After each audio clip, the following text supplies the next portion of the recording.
তো সাধারণ একটা তীর্থক্ষেত্রই হতো। তাহলে যিনি সৃষ্টিকর্তা, যার হাতে এই গোটা বিশ্ব ব্রহ্মাণ্ডটা রয়েছে, তিনি বেছে বেছে কেন এই বৃন্দাবন ধামে বাবা জন্মগ্রহণ করতে?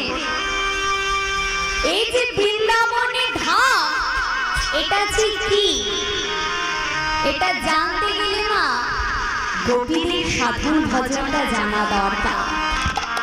কারণ একটা দৃষ্টান্ত দিই, ধরুন আপনারা একটি বিদ্যালয়ে আছেন, তা বিদ্যালয়ে এই রুম সে রুম, অফিস, ঘর, লাইব্রেরি সমস্ত কিছু ঘুরে ঘুরে দেখে, আচ্ছা বিদ্যালয়ের কি সবকিছু জানতে পারা গেল? আপনি বিদ্যালয়ের সবকিছু ঘুরে ঘুরেও বিদ্যালয়ের সবকিছু কিন্তু আপনি জানতে পারবেন না।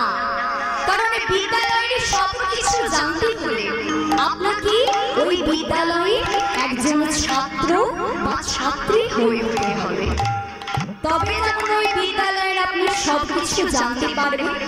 ঠিক তেমন বৃন্দাবনে ধামটি যে কি, বৃন্দাবনের মাধুর্য কি, এটা বুঝতে গেলে এই মনকে যতক্ষণ গভীরভাবে ভাবিত করা যায়, ততক্ষণ বৃন্দাবনের মাধুর্য জানা আমাদের পক্ষে অসম্ভব। তামা পদকথা, যে গৌরাঙ্গের কথা, যে ভগবানের কথা চতুর্মুখী ব্রহ্মা তার চারটি মুখে বলে শেষ করতে পারেনি বাবা। পদকর্তাটা কি করে এক মুখে তার কথা বলে শেষ করবে? তাই আজ কিঞ্চিত গৌর গুণগানের কথা শ্রবণ করি।